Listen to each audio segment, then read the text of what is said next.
وَلَقَدْ يَسَّرْنَا الْقُرْآنَ لِلذِّكْرِ فَهَلْ مِن مُّدَّكِرٍ۔ اور ہم نے قرآن کو سمجھنے کے لیے آسان کر دیا، تو کوئی ہے جو سوچے سمجھے۔ صوت القرآن، قرآن کی آواز۔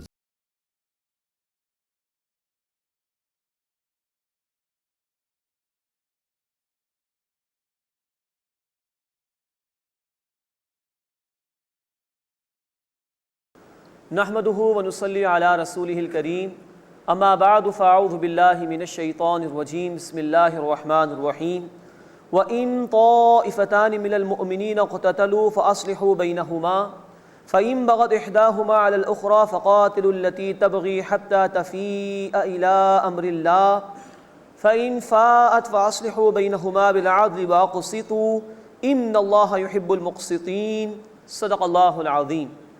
سورۃ الحجرات آیت نمبر 9 سے ہم اپنا مطالعہ شروع کر رہے ہیں۔ اب اس سورہ مبارکہ کے اس پہلے رکوع میں اصلاح کرا دینا لوگوں کے درمیان اور صلح کرا دینا، اس کا ذکر آ رہا ہے، اور یہ ذکر بھی آئے گا کہ اہل ایمان تو آپس میں بھائی بھائی ہیں، تو اگر دو بھائی لڑ پڑیں تو ان کے درمیان صلح کرا دینی چاہیے۔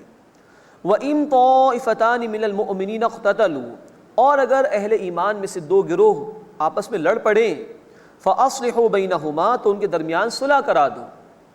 فَإِن بَغَتْ إِحْدَاهُمَا عَلَى الْأُخْرَى، پھر اگر دونوں میں سے ایک گروہ زیادتی کرے دوسرے پر، فَقَاتِلُوا الَّتِي تَبْغِي، تو تم اس کے خلاف جنگ کرو جو زیادتی کرتا ہے، حَتَّى تَفِيءَ إِلَىٰ أَمْرِ اللَّهِ، یہاں تک کہ وہ اللہ کے حکم کی طرف رجوع کرے، یعنی صلح پر آمادہ ہو جائے۔ فَإِن فَاءَتْ، پھر جب وہ رجوع کر لے، فَأَصْلِحُوا بَيْنَهُمَا بِالْعَدْلِ وَأَقْسِطُوا، تو تم ان دونوں کے درمیان عدل کے ساتھ صلح کرا دو اور انصاف کرو۔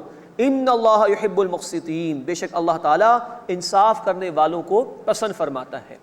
اس آیت مبارکہ میں اللہ تعالیٰ نے اہل ایمان کو جوڑے رکھنے کے لیے بڑی اہم ہدایت دی ہے، اور وہ ہے آپس میں صلح کرا دینا، کانفلکٹ ریزولوشن جسے کہا جاتا ہے۔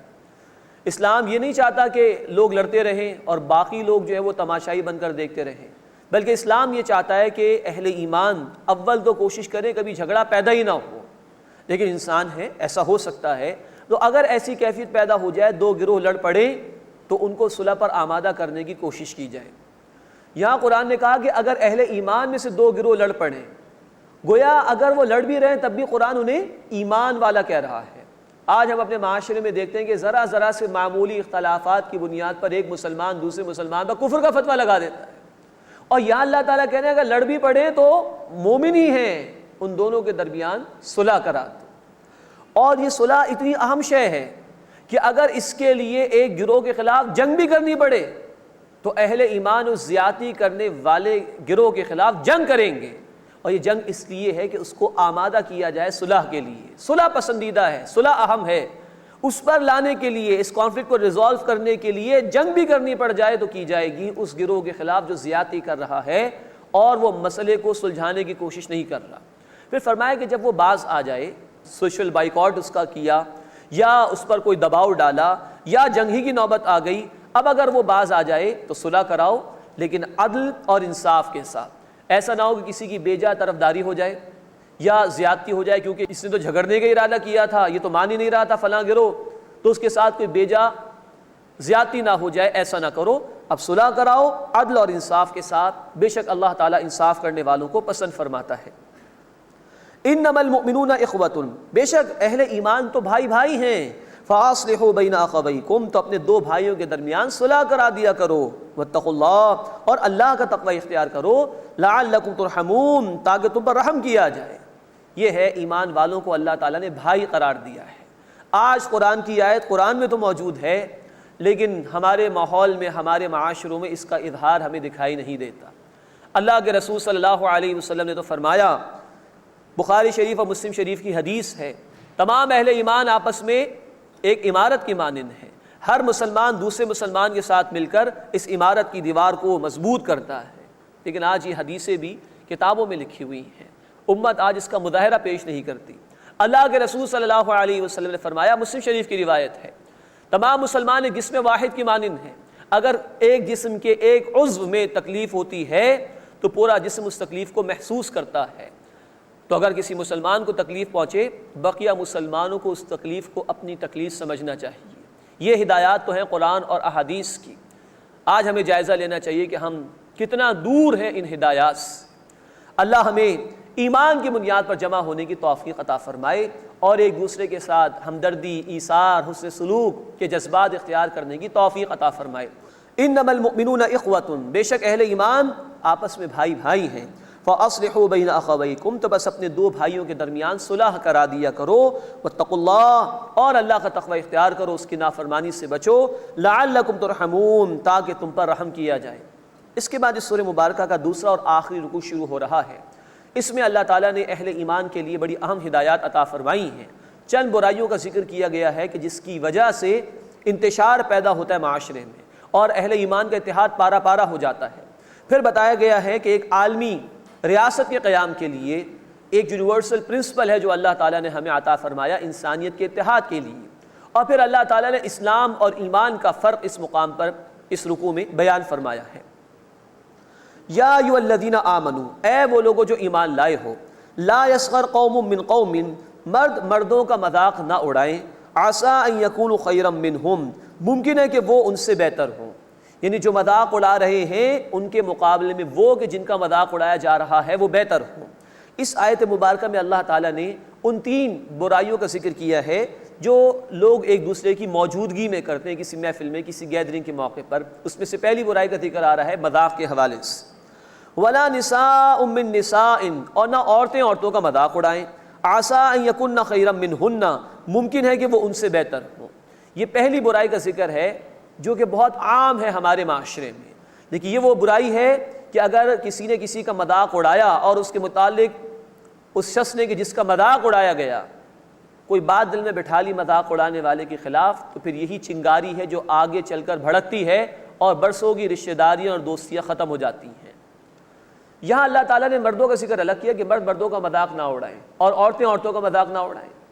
یہ اس اعتبار سے کہ ہمارے دین میں اس بات کا امکان ہی نہیں ہے کہ مردوں اور عورتوں کو کوئی آزادانہ اختلاط ہو۔ ستر اور حجاب کے احکامات ہیں ہمارے دین میں، ہم پڑھ چکے سورہ النور آیت نمبر 30 اور 31، اور ہم پڑھ چکے سورۃ الاحزاب آیت نمبر 32، آیت نمبر 33، پھر سورۃ الاحزاب آیت نمبر 53، پھر آیت نمبر 59۔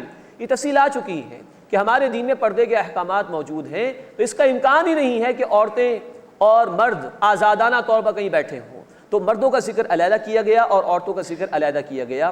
پھر اس وجہ سے بھی کہ کیونکہ عورتوں کا دائرہ کار گھر تک محدود رکھا گیا تو بسا اوقات چھوٹی چھوٹی باتوں میں مذاق کا پہلو آ جاتا ہے، اور یہی باتیں پھر بہت بڑی برائیوں کی طرف انسان کو لے جاتی ہیں اور برسوں کے تعلقات ختم ہو جاتے ہیں۔ مذاق میں دو پہلو بہت ہی خطرناک ہیں۔ آدمی جب کسی کا مذاق اڑاتا ہے تو اسے اپنے سے کمتر سمجھ کے مذاق اڑاتا ہے، یہ گویا تکبر کی علامت ہے، اور حدیث میں ہے مسلم شریف میں کہ جس کے دل میں رائی کے دانے کے برابر بھی تکبر ہوگا وہ جنت میں داخل نہیں ہو سکتا۔ اور نمبر دو، کبھی مذاق اڑایا جاتا ہے کسی کی شکل کو دیکھ کر، کسی کے لباس کو دیکھ کر، کسی کی مالی حیثیت کو دیکھ کر، کسی کے چلنے کے انداز کو دیکھ کر، کسی کے بولنے کے انداز کو دیکھ کر۔ ان باتوں پر جب مذاق اڑایا جاتا ہے تو گویا مذاق اڑانے والا اللہ کی تخلیق کا مذاق اڑا رہا ہے۔ کسی کو چہرے کو دیکھ کر مذاق اڑایا تو اس کو چہرہ اللہ نے عطا کیا، کسی کے بولنے کے انداز کے اوپر مذاق اڑایا تو اس کو بولنے کا انداز اللہ نے عطا کیا۔ یہ دو مسائل بڑے خطرناک ہیں مذاق کے پہلو کے اعتبار سے۔ ہاں، ایسا مذاق جس میں کوئی تکبر کا پہلو نہیں ہو، دوسرے کو حقیر سمجھنے کا پہلو نہ ہو اور اس میں جھوٹ شامل نہ ہو، ایسا مذاق جائز ہے، اللہ کے رسول صلی اللہ علیہ وسلم کی سنت سے بھی ثابت ہے۔ لیکن کسی کو حقیر سمجھنا اور کسی کے چہرے، کسی کے مال، کسی کے چلنے کے انداز وغیرہ کو دیکھ کے مذاق اڑانا، یہ انتہائی بہت بڑا جرم ہے۔ اور فرمایا کہ جس کا تم مذاق اڑا رہے ہو ممکن ہے کہ وہ تم سے بہتر ہو۔ اللہ تعالیٰ انسان کے ظاہر کو تو نہیں دیکھتا جس کو دیکھ کر لوگ مذاق اڑاتے ہیں۔ مسلم شریف کی روایت ہے کہ اللہ تعالیٰ تمہارے چہروں اور مالوں کو نہیں دیکھتا، بلکہ اللہ تعالیٰ تمہاری نیتوں اور تمہارے اعمال کو دیکھتا ہے۔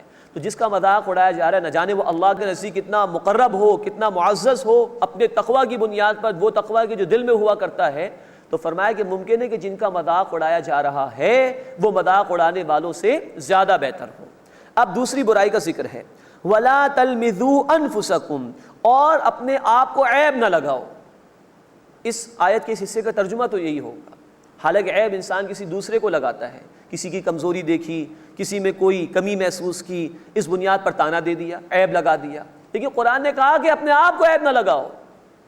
وہ اسپرٹ ہمارا دین پیدا کرنا چاہتا ہے ایمان والی۔ اگر تم اپنے بھائی کے اوپر عیب لگا رہے ہو، لان تان کر رہے ہو، تو وہ تمہارا بھائی ہے ایمان کی بنیاد پر، اور تم ایک امت کے فرد ہو، ایک عمارت کی ایک اینٹ ہو، ایک جسم کا ایک عضو کی طرح ہو۔ تو اپنے بھائی کو عیب لگانا گویا اپنے آپ کو عیب لگانے کے برابر ہے۔ تمہارے بھائی کا نقصان تمہارا نقصان ہے۔ تو فرمایا کہ وَلَا تَلْمِزُوا أَنفُسَكُمْ، اپنے آپ کو عیب نہ لگاؤ، مطلب یہ کہ ایک دوسرے کو عیب نہ لگاؤ۔ نمبر 3 وَلَا تَنَابَذُوا بِالْأَلْقَابِ، اور برے ناموں سے نہ پکارو۔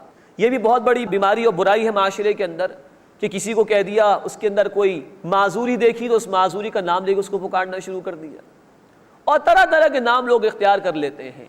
اپنی دانش میں انسان سمجھتے ہیں کہ اس سے ہوگا کیا، لیکن اللہ کے نزدیک یہ چیزیں بہت بڑی ہیں۔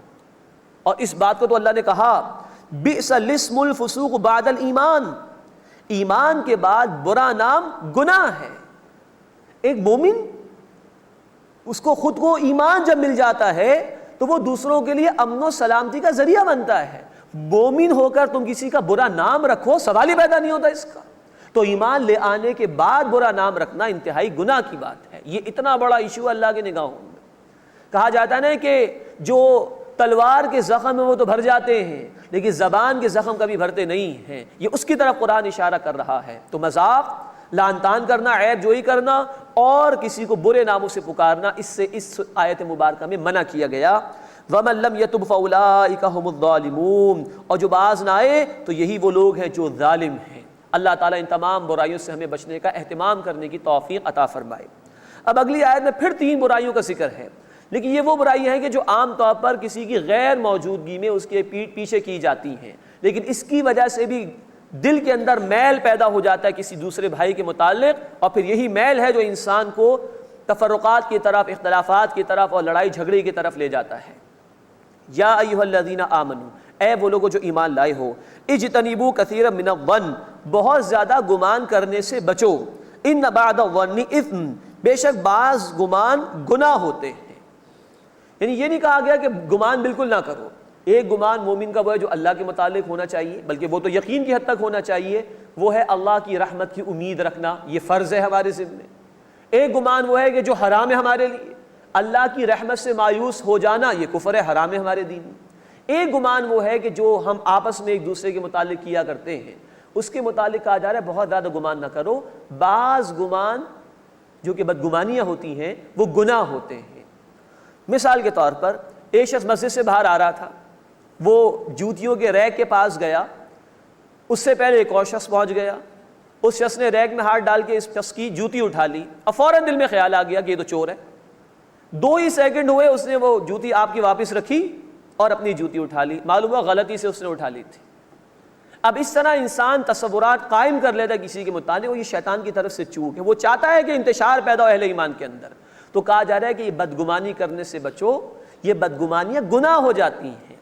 نمبر 2 فرمائے کہ ولا تجسسوا، اور کسی کی ٹوہ میں نہ لگے رہو۔ کسی کی برائی میرے ہاتھ تو آ جائے پھر میں اس کو بدنام کر کے چھوڑوں، اس کو رسوا کر کے چھوڑوں، یہ بہت بڑا جرم ہے۔ ابو داؤد شریف کی روایت ہے، اللہ کے رسول صلی اللہ علیہ وسلم نے فرمایا کہ اے لوگوں، دوسروں کے عیوب ٹٹولنے سے بچو، ان کی ٹوہ میں لگنے سے بچو۔ اگر کوئی کسی کے پیچھے پڑ جائے اس کے عیوب کی تلاش کرنے میں، تو جان لو پھر اللہ اس کے پیچھے پڑ جائے گا، اور اللہ جس کے پیچھے لگ جائے اللہ اسے اس کے گھر میں رسوا کر کے چھوڑے۔ اتنا شدید مسئلہ ہے یہ۔ اللہ کو بندوں کی عزت، ان کی آبرو پیاری ہے، اس لیے احکامات دیے، کسی کی ٹوہ میں نہ لگو۔ کسی کا کانفیڈینشیل لیٹر ہے وہ کھول لیا، کسی کی ای میل آئی ڈی کانفیڈینشیل اس کو چیک کر لیا، 2 افراد فون پہ بات کر رہے تھے، ہم نے بیچ میں ایک فون سیٹ اٹھا لیا، کسی کا موبائل رکھا ہوا تھا، اس میں سے میسج باکس کو ہم نے کھول کے اس کا میسج جو کانفیڈینشیل تھا وہ چیک کر، یہ ساری کی ساری چیزیں اسی ٹوہ میں شامل ہیں، اس سے منع کیا گیا۔ اور نمبر 3 ولا یغتب بعضکم بعضا، اور تم میں سے کوئی کسی دوسرے کی غیبت نہ کرے۔ یہ وہ شدید بیماری اور برائی جو اتنی عام ہو چکی ہے کہ اس کو اب کوئی برائی تصور کرنے کو تیاری نہیں۔ غیبت، اللہ کے رسول صلی اللہ علیہ وسلم کی حدیث ہے ابو داؤد شریف میں، آپ صلی اللہ علیہ وسلم نے فرمایا کہ تمہارا اپنے بھائی کی غیر موجودگی میں اس کے متعلق ایک ایسی بات کہنا کسی کے سامنے کہ اگر وہ بات اس کے سامنے کہی جائے تو اس کو ناگوار گزرے. یہ غیبت ہے جو موجود ہے اس میں اور کہی جائے. اور فرمایا کہ اگر وہ برائی اس میں موجود نہیں اور تم نے کہی تو یہ بہتان ہے. یہ ہے جو اللہ کے رسول صلی اللہ علیہ وسلم نے اس کی تعریف بیان فرمائی. آج ہماری ہر گیدرنگ اور مجلس کے اندر جو فیوریٹ ڈش ہے وہ گویا غیبت ہی ہے. خواہ مرد ہو خواہ عورتیں ہوں, کوئی کم نہیں, اتنی عام ہے یہ شے. اب اس کی شناعت, اس کی برائی کو سنیے قرآن کیا کہہ رہا ہے. اَيُحِبُّ أَحَدُكُمْ أَن يَأْكُلَ لَحْمَ أَخِيهِ مَيْتًا فَكَرِهْتُمُوهُ, کیا تم میں سے کوئی پسند کرتا ہے کہ اپنے مردہ بھائی کا گوشت کھائے؟ اس سے تو تمہیں کراہت آ گئی, ناگوار گزری بات تمہیں. تو جتنا مردہ بھائی کا گوشت کھانا تمہیں برا لگتا ہے, یہ غیبت بھی اتنی ہی بری شے ہے. یہ الفاظ اللہ تعالیٰ کے, اندازہ کیجئے اس کا. تو یہ تین برائیاں جو کسی کی غیر موجودگی میں عام طور پر کی جاتی ہیں. کوئی برا گمان رکھنا, اس کی ٹوہ میں لگے رہنا کہ کوئی برائی ہاتھ آ جائے اور پھر اس کو بیان کرنا, یہ غیبت ہے. اور یہ قرآن کا اعجاز ہے. یہ تینوں چیزیں ترتیب سے آتی ہیں. پہلے ایک برا خیال انسان کسی کے متعلق رکھتا ہے, گمان, پھر اس کی ٹوہ میں لگتا ہے کوئی اس کی برائی میرے ہاتھ آ جائے, اور پھر جا کے لوگوں کے سامنے بیان کرتا ہے اس کو رسوا کرنے کے لیے. یہ اعجاز ہے قرآن کا. تین ہی باتیں قرآن نے بیان کی. اللہ ان برائیوں سے بھی ہمیں بچنے کی توفیق عطا فرمائے. واتقوا اللہ, اور اللہ کا تقوی اختیار کرو. ان اللہ تواب الرحیم, بے شک اللہ تعالیٰ خوب توبہ قبول فرمانے والا, مسلسل رحم فرمانے والا ہے.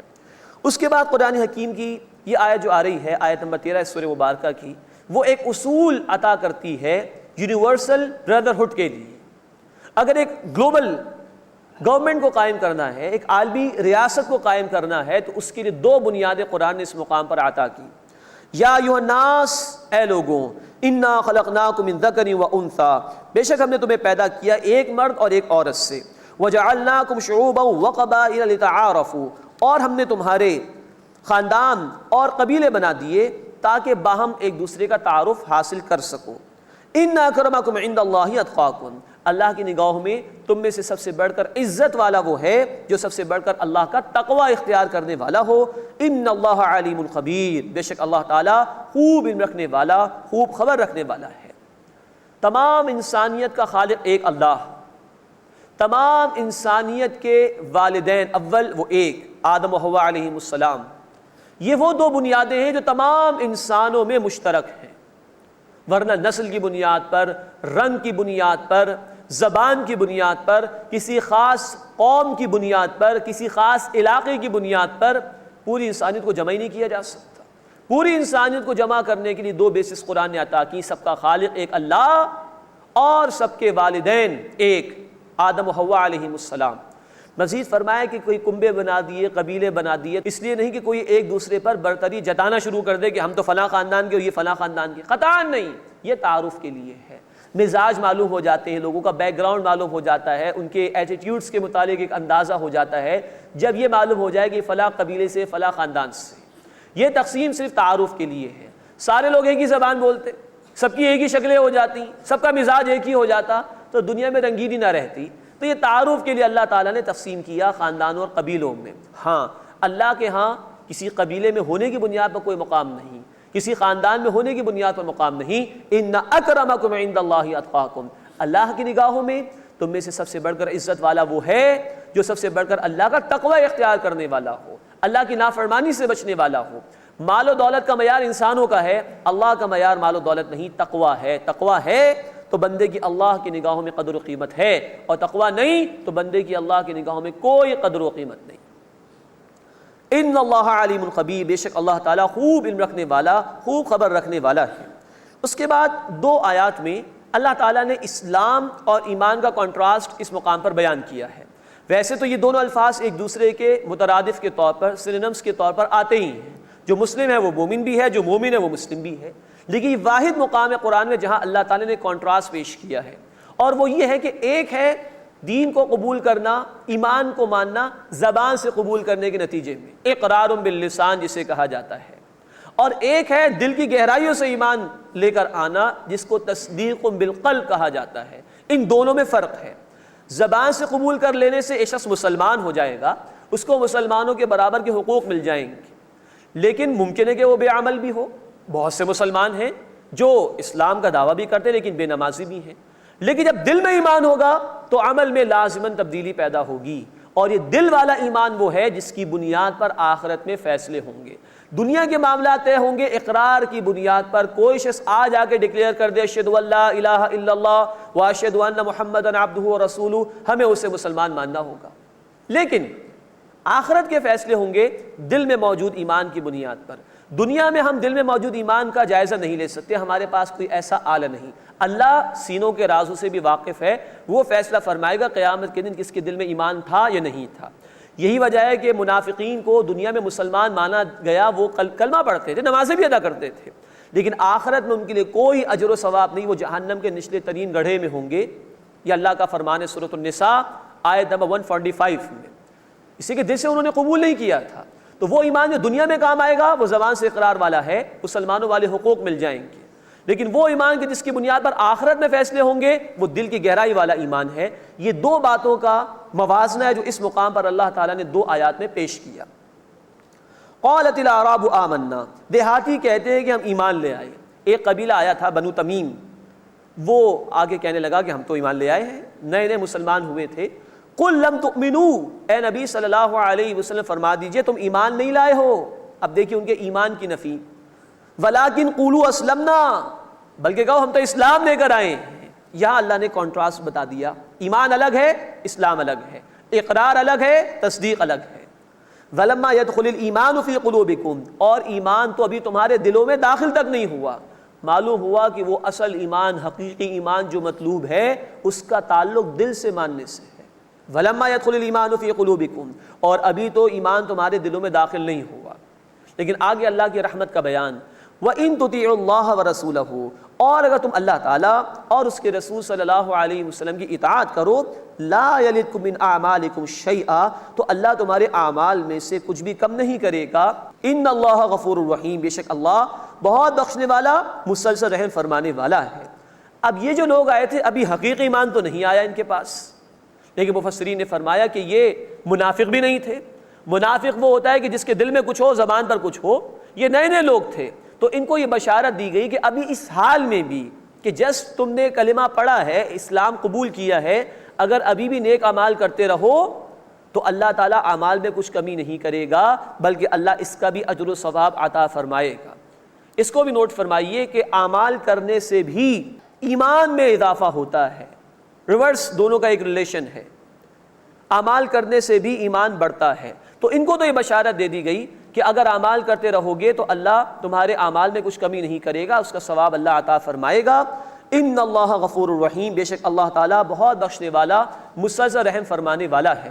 اب جب یہ سوال پیدا ہوا کہ ان کے دل والے ایمان کی تو نفی کر دی گئی کہ ابھی ایمان تمہارے دلوں میں داخل نہیں ہوا، تو اب سوال یہ کہ پھر وہ ایمان ہے کون سا جس کا مطالبہ کیا جا رہا ہے؟ اب اس کو بیان کیا جا رہا ہے۔ انما المؤمنون الذین آمنوا باللہ ورسولہ، بے شک مومن تو وہ ہیں جو ایمان لائے اللہ تعالیٰ اور اس کے رسول صلی اللہ علیہ وسلم پر، ثم لم یرتابوا، پھر وہ شک میں مبتلا نہیں ہوئے۔ یہ ہے دل سے ماننے والی بات، ٹھک گیا دل اس کے اوپر کہ ہاں اللہ پر ایمان ہے، یقیناً ہے، رسول صلی اللہ علیہ وسلم پر ایمان ہے، یقیناً ہے، آخرت پر ایمان ہے، یقیناً ہے، کوئی شک نہیں اس کے اندر۔ جب یہ کیفیت پیدا ہو جائے تو اس اندر کی کیفیت کا اظہار باہر ہوتا ہے عمل کے ذریعے سے۔ اس عمل کو یہاں جہاد کہا گیا، وَجَاهَدُوا بِأَمْوَالِهِمْ وَأَنفُسِهِمْ فِي سَبِيلِ اللَّهِ، اور انہوں نے جہاد کیا اپنے مالوں اور اپنی جانوں سے اللہ کے راستے میں۔ أُولَئِكَ هُمُ الصَّادِقُونَ، یہی لوگ سچے ہیں۔ یہ اگر ایمان کا دعویٰ کریں تو ان کا دعویٰ قابل قبول ہوگا۔ تو حقیقی ایمان جو کہ مطلوب ہے اللہ کے ہاں، جس کی بنیاد پر آخرت میں فیصلے ہوں گے، اس کے دو پہلو یہاں اس آیت مبارکہ میں بیان کیے گئے۔ نمبر ایک، قلبی یقین والا ایمان، کوئی شک اور شبہ بندے کو نہ ہو، دل ٹھک جائے اس کے اوپر، اور عمل میں جہاد فی سبیل اللہ، یعنی محنت در محنت در محنت۔ ذاتی زندگی میں بھی اب محنت ہے اللہ کی بندگی کے لیے، شیطان کے خلاف، نفس کے خلاف، بگڑے ہوئے معاشرے کے خلاف، پھر اللہ کے دین کے غلبے کے لیے محنت ہے، اس کی دعوت کو عام کرنے کے لیے محنت، اس کو غالب کرنے کی جد و جہد کے لیے محنت۔ یہ ایک مستقل عنوان ہے جہاد فی سبیل اللہ کا، کہ اپنی ذات پر محنت سے لے کے دین کے غلبے کے لیے قتال تک کی محنت، اس کا نام ہے جہاد فی سبیل اللہ، اللہ کے راستے میں جہاد۔ تو ایمان اندر کی کیفیت کا نام ہے جس کا اظہار ہوگا اس عمل سے، جس کا نام جہاد فی سبیل اللہ ہے۔ یہ ہے حقیقی ایمان۔ اسی کا مطالبہ آیا ہے سورۃ النساء آیت نمبر 136 میں، یا ایھا الذین آمنوا آمنوا باللہ ورسولہ، اے ایمان والو ایمان لاؤ اللہ اور اس کے رسول صلی اللہ علیہ وسلم پر، مراد ہے دل کی گہرائیوں سے ایمان لاؤ، صرف زبان سے قبول کر لینا کافی نہیں۔ یہی بات ہم نے پڑھی تھی سورۃ الانفال آیت نمبر 2 اور سورۃ الانفال آیت نمبر 74 میں، کہ دل میں حقیقی ایمان ہوتا ہے اہل ایمان کے، اور عمل میں جہاد فی سبیل اللہ دکھائی دیتا ہے۔ یہی بات ہم انشاءاللہ پڑھیں گے سورہ الصف آیت نمبر 10 اور 11 کی روشنی میں، کہ عذاب علیم سے بچنے کے لیے یہ دونوں شرائط پوری ہونا ضروری ہیں، قلبی یقین والا ایمان اور عمل میں جہاد فی سبیل اللہ۔ یہ حقیقی ایمان، قلبی یقین والا ایمان ملتا ہے قرآن سے۔ سورہ انفال آیت نمبر 2، سورہ التوبہ آیت نمبر 124 اور سورہ الشورى آیت نمبر 52 کا حاصل یہ ہے کہ قرآن کے ذریعے سے یہ حقیقی ایمان ملتا ہے۔ اللہ ہمیں یہ حقیقی ایمان عطا فرمائے، ہم محض دعوے کرنے والے مسلمان نہ ہوں، محض ہم کلمہ پڑھ لینے والے مسلمان نہ ہوں، بلکہ حقیقی ایمان اختیار کر کے جہاد فی سبیل اللہ، پوری زندگی اللہ کے دین کے لیے محنت کرنے والے ہوں۔ اللہ ہمیں واقعتاً حقیقی مومن بننے کی توفیق عطا فرمائے۔ قُلْ أَتُعَلِّمُونَ اللَّهَ بِدِينِكُمْ، اے نبی صلی اللہ علیہ وسلم فرما دیجئے کیا تم اللہ کو اپنی دینداری جتاتے ہو؟ وہ جو نئے نئے لوگ مسلمان ہو کر آئے تھے، بنو تمیم کے لوگ، انہوں نے کہا تھا کہ دیکھیے اے اللہ کے رسول صلی اللہ علیہ وسلم، باقی لوگوں کے خلاف تو آپ کو جنگ کرنی پڑی، ہم تو بغیر جنگ کے ایمان لے آئے ہیں، تو کچھ انہوں نے اظہار کرنا چاہا۔ اللہ تعالیٰ نے فرمایا قُلْ أَتُعَلِّمُونَ اللَّهَ بِدِينِكُمْ، اے نبی صلی اللہ علیہ وسلم فرما دیجئے کیا تم اللہ کو اپنی دینداری جتلاتے ہو؟ وَاللَّهُ يَعْلَمُ مَا فِي السَّمَاوَاتِ وَمَا فِي الْأَرْضِ، اور اللہ جانتا ہے جو کچھ آسمانوں میں ہے اور جو کچھ زمین میں ہے۔ وَاللَّهُ بِكُلِّ شَيْءٍ عَلِيمٌ، اور اللہ تعالیٰ ہر شے کا علم رکھنے والا ہے۔ يَمُنُّونَ عَلَيْكَ أَنْ أَسْلَمُوا، اے نبی صلی اللہ علیہ وسلم وہ آپ پر احسان رکھتے ہیں کہ وہ اسلام لائے، جتا رہے ہیں۔ قُلْ لَا تَمُنُّوا عَلَيَّ إِسْلَامَكُمْ، اے نبی صلی اللہ علیہ وسلم فرما دیجئے کہ تم مجھ پر اپنے اسلام لانے کا احسان مت جتاؤ، بل اللہ یمن علیکم ان ہداکم للایمان ان کنتم صادقین، بلکہ اللہ تم پر احسان فرماتا ہے کہ اس نے تمہیں ایمان کی طرف ہدایت عطا فرمائی اگر تم سچے ہو۔ یہ ہے کہ انسان کو کبھی تکبر نہ ہو کہ میں تو ایمان لے آیا اور میں تو نیک اعمال کر رہا ہوں، میں تو بڑا عبادت گزار ہوں، اور فلاں ایسے اور فلاں ویسے، اور پھر اپنے اعمال کا اظہار بھی کر رہا ہے لوگوں کے سامنے، میں نے یہ عبادت کی، میں نے تو اتنی نوافل پڑھ لی، اتنا اللہ کے راستے میں مال دیا۔ یہ انتہائی خطرناک شے ہے، اس میں ہمارا کوئی کمال نہیں۔ جس زبان سے قرآن پڑھتے ہیں وہ زبان اللہ نے دی، جن آنکھوں سے قرآن کو دیکھتے ہیں وہ آنکھیں کس نے دی؟ اللہ نے دی۔ جن قدموں سے چل کے جاتے ہیں نماز کی ادائیگی کے لیے وہ قدم کس نے عطا فرمائے؟ اللہ نے۔ چلنے کی توفیق کون دیتا ہے؟ اللہ۔ زبان کو بولنے کی توفیق کون دیتا ہے؟ اللہ۔ استقامت کون دے رہا ہے؟ اللہ۔ ہمارا کیا کمال ہے اس کے اندر؟ بندے کی بندگی کے تقاضے کہ اللہ تیرا فضل ہے، میرا کوئی کمال نہیں۔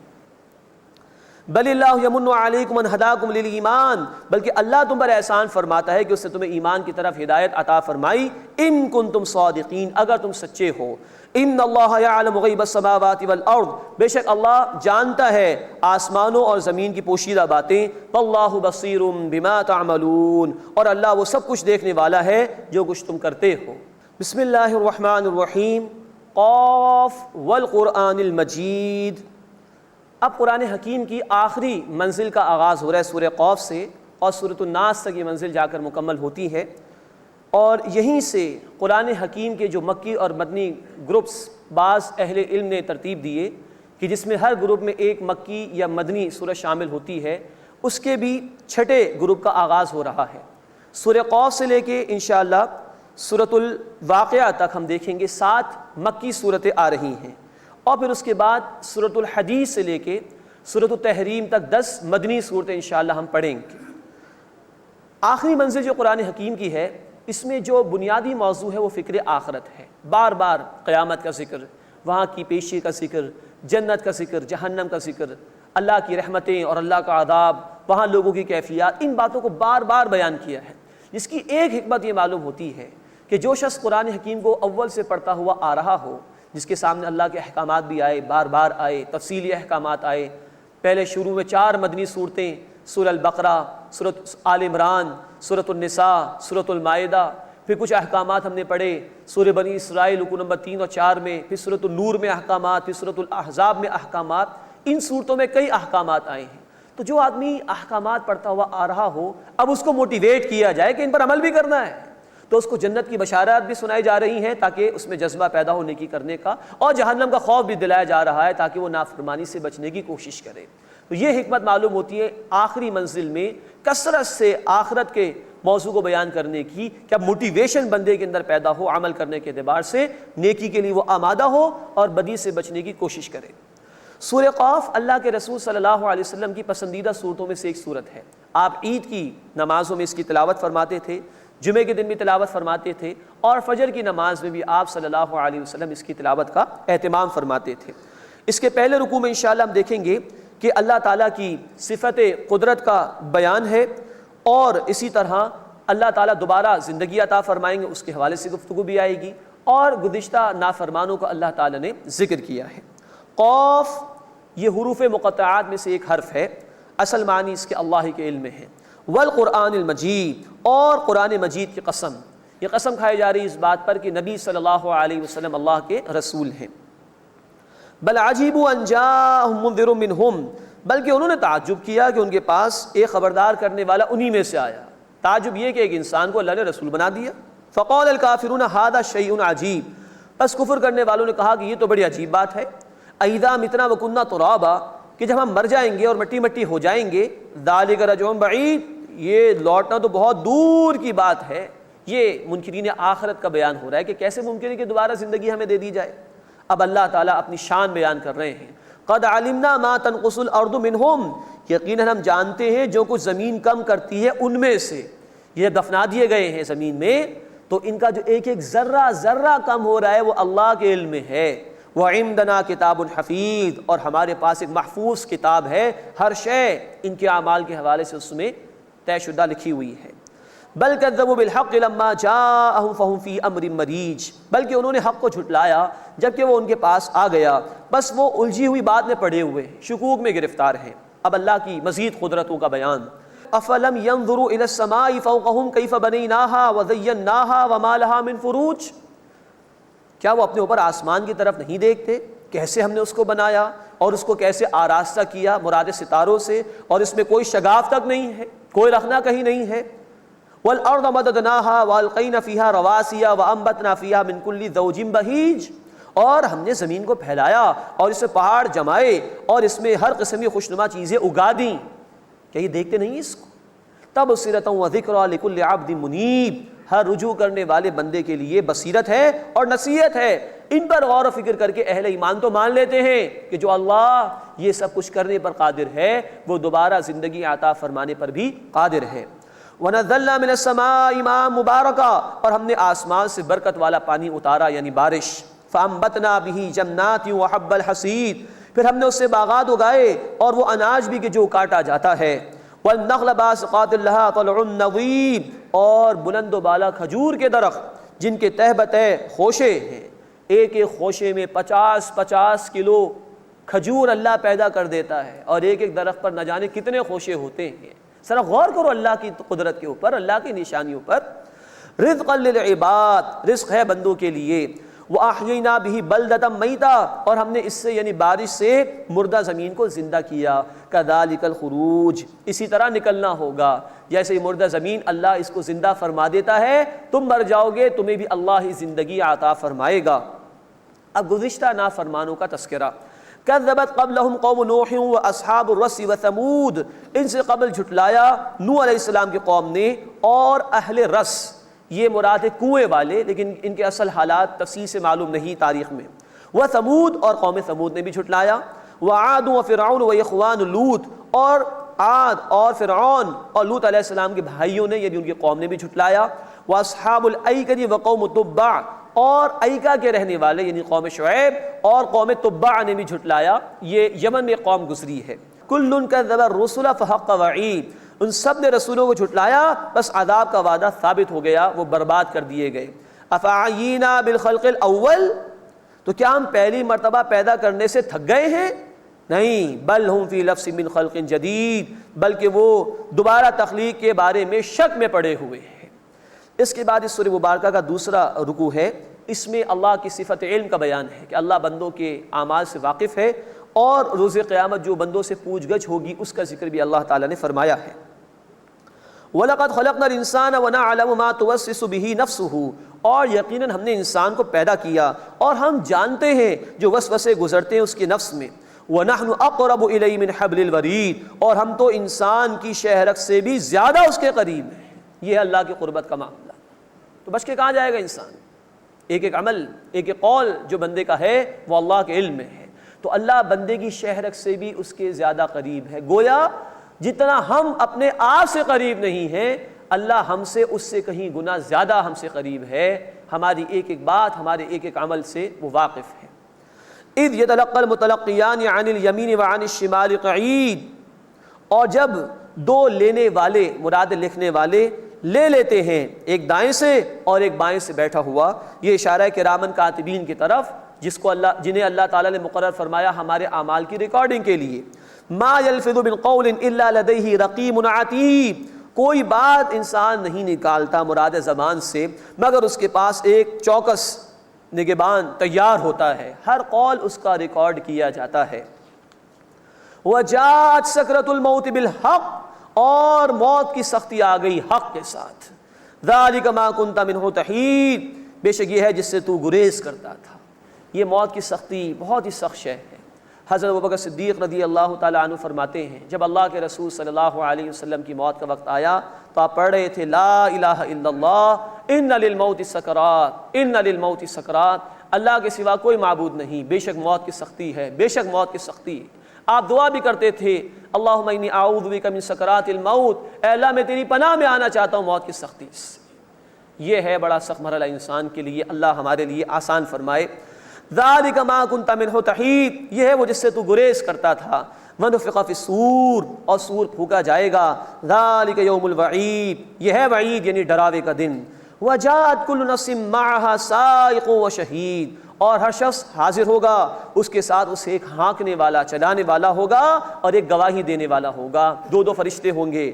لقد كنت في غفلة من هذا، یقیناً تو اس سے غفلت میں تھا۔ فكشفنا عنك غطاءك، تو ہم نے تجھ سے تیری غفلت کا پردہ ہٹا دیا ہے۔ فبصرك اليوم حدید، پس تیری نظر آج بڑی تیز ہے، دیکھ لے جو تجھ سے وعدہ کیا گیا تھا دنیا میں وہ پورا ہو گیا۔ وقال قرینہ، اور کہے گا اس کا ہم نشین یعنی ایک فرشتہ، ھذا ما لدی عتید، یہ ہے جو میرے پاس یہ حاضر ہے، یعنی اس کا اعمال نامہ وہ فرشتہ پیش کر دے گا۔ اب حکم ہوگا القیا فی جہنم کل کفار عنید، تم دونوں جہنم میں ڈال دو ہر ناشکرے سرکش کو، مناع للخیر، مال میں بخل یعنی کنجوسی کرنے والا، معتد مریب، حد سے گزر جانے والا اور شبہات ڈالنے والا، الذی جعل مع اللہ الہا آخر، جس نے اللہ کے ساتھ دوسرا معبود بھی ٹھہرا لیا تھا، فالقیاہ فی العذاب الشدید، بس اسے ڈال دو سخت عذاب میں۔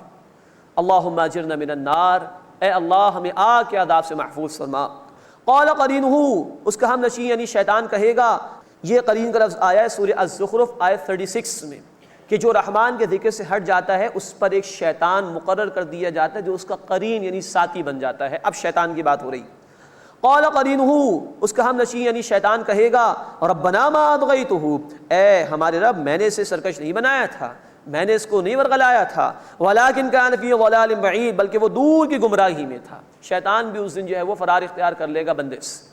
قال لا تختصموا لدی، ارشاد ہوگا میرے سامنے تم مت جھگڑو، وقد قدمت الیکم بالوعید، اور میں تمہاری طرف پہلے ہی وعدہ عذاب بھیج چکا ہوں، میں تمہیں پہلے ہی خبردار کر چکا تھا، تم نے کیوں نہیں اس سے فائدہ اٹھایا۔ ما يبدل القول لدي وما انا بظلام للعبید، میرے پاس بات نہیں بدلی جاتی اور میں بندوں پر ذرا بھی ظلم کرنے والا نہیں ہوں۔ اس کے بعد اس سورہ مبارکہ کا تیسرا اور آخری رکوع شروع ہو رہا ہے، اس میں نیک اور برے لوگوں کا انجام بیان کیا گیا ہے اور نبی کریم صلی اللہ علیہ وسلم کو اہم ہدایات عطا کی گئی ہیں۔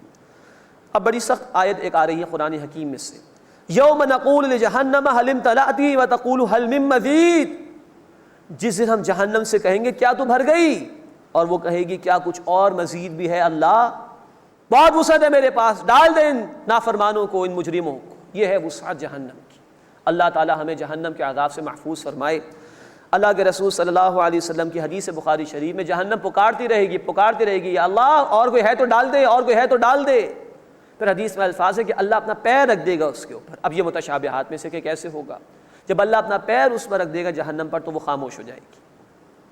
وَأُذْلِفَتِ الْجَنَّةُ لِلْمُتَّقِينَ غَيْرَ بَعِيدٍ، اور جنت تقوی اختیار کرنے والوں کے قریب کر دی جائے گی، دور نہیں ہوگی، کوئی محنت نہیں کرنی پڑے گی وہاں تک پہنچنے کے لیے، اللہ ان کے قریب ہی کر دے گا۔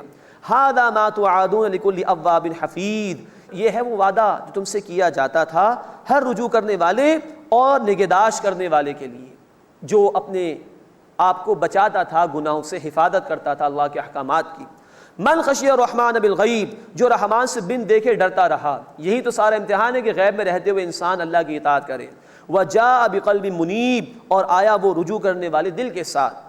ادخلوها بسلام، کہا جائے گا اس میں سلامتی کے ساتھ داخل ہو جاؤ۔ ذالک یوم الخلود، یہ ہمیشہ رہنے کا دن ہے۔ لہم ما یشاءون فیہا ولدینا مزید، اس میں ان کے لیے وہ کچھ ہوگا جو وہ چاہیں گے اور ہمارے پاس اور مزید بھی ہے۔ بخاری شریف کی حدیث ہے کہ وہ نعمتیں ہیں کہ نہ کسی آنکھ نے دیکھا، نہ کسی کان نے سنا، نہ کسی انسان کے دل میں اس کا خیال تک گیا۔ وَكَمْ أَهْلَكْنَا قَبْلَهُم مِّن قَرْنٍ، اور ہم نے ان سے پہلے کتنی ہی امتیں ہلاک کر دیں۔ یہ سنایا جا رہا ہے مشرکین مکہ کو۔ ہم اشد منہم بطشا فنقبوا فی البلاد، وہ طاقت میں ان سے بھی زیادہ سخت تھیں، بس وہ شہروں میں پناہ مانگنے لگے، بچاؤ کے لیے فریادیں کرنے لگے۔ حل من محیص، کیا کہیں بھاگنے کی جگہ ہے؟ ان فی ذلک لذکری لمن کان لہ قلب، بے شک اس میں نصیحت ہے اس کے لیے جس کا دل بیدار ہو، جس کی فطرت سلامت ہو، جو حق کا متلاشی ہو۔ او القى السمع وهو شہید، یا وہ کان لگا کر سنے اور وہ متوجہ بھی ہو۔ یہ اشارہ ہے کہ رسول کی دعوت اگر سامنے آئے تو جو توجہ سے سن لے گا اس کو ہدایت مل جائے گی۔ وَلَقَدْ خَلَقْنَا السَّمَاوَاتِ وَالْأَرْضَ وَمَا بَيْنَهُمَا فِي سِتَّةِ أَيَّامٍ، اور یقیناً ہم نے آسمانوں اور زمین کو پیدا کیا اور جو کچھ ان کے درمیان ہے 6 دنوں میں۔ وَمَا مَسَّنَا مِن لُغُوبٍ، اور ہمیں کسی تھکاوٹ نے چھوا تک نہیں۔ اس طرح کے جملے بعض اوقات قرآن میں مناسب معلوم نہیں ہوتے کہ یہ قرآن نے کیا کہہ دیا، یعنی کہ عقل کہتی ہے کہ یہ کیا ہو گیا۔ اصل میں گزشتہ کتابوں میں ایسی ایسی باتیں بیان کر دی گئیں کہ اللہ نے اس کے رد کے لیے ان باتوں کو بیان فرمایا۔ کنگ جیمز ورژن جو کہ بائبل کا اس وقت اسٹینڈرڈ ورژن سمجھا جاتا ہے، اس میں لکھا ہوا ہے کہ ہی ریسٹڈ آن دا 7th ڈے، 6 دنوں میں اللہ تعالیٰ نے پیدا کیا زمین و آسمان کو، اور 7ویں دن اللہ تعالیٰ نے آرام کیا۔ معاذ اللہ، ایسی باتوں کا انکار کر رہے ہیں اللہ تعالیٰ اور اس کا رد فرما رہے ہیں، اور اس طرح کی باتوں کو اللہ تعالیٰ نے قرآن میں بیان کیا۔ وما مسنا من لغوب، اور ہمیں کسی تھکاوٹ نے چھوا تک نہیں۔ فاصبر علی ما یقولون، بس اے نبی صلی اللہ علیہ وسلم صبر کیجئے اس پر جو وہ کہتے ہیں۔ وسبح بحمد ربک قبل طلوع الشمس وقبل الغروب، اور اپنے رب کی حمد کے ساتھ تسبیح بیان کیجئے سورج کے طلوع ہونے اور غروب ہونے سے پہلے۔ ومن اللیل، اور رات میں بھی، فسبحہ وادبار السجود، اس کی تسبیح بیان کیجئے اور نمازوں کے بعد بھی۔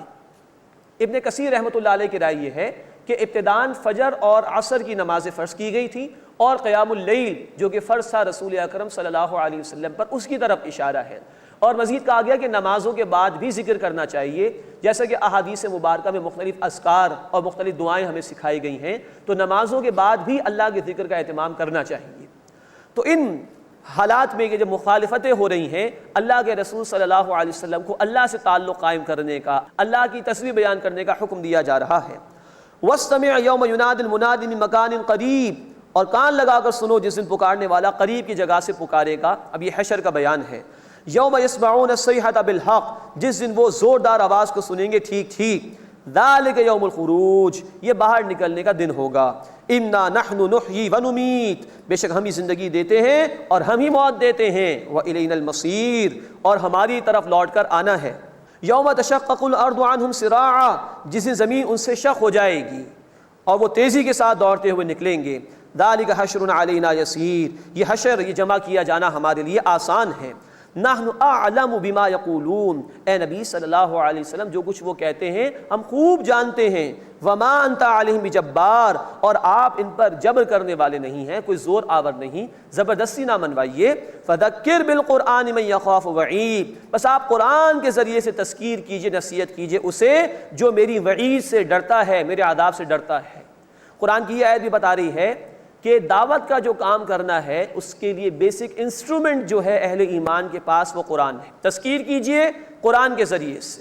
سورہ مریم آیت 97 بشارت دیجئے، انذار کیجئے قرآن کے ذریعے سے۔ سورہ المائدہ آیت 67 تبلیغ کیجئے قرآن کی۔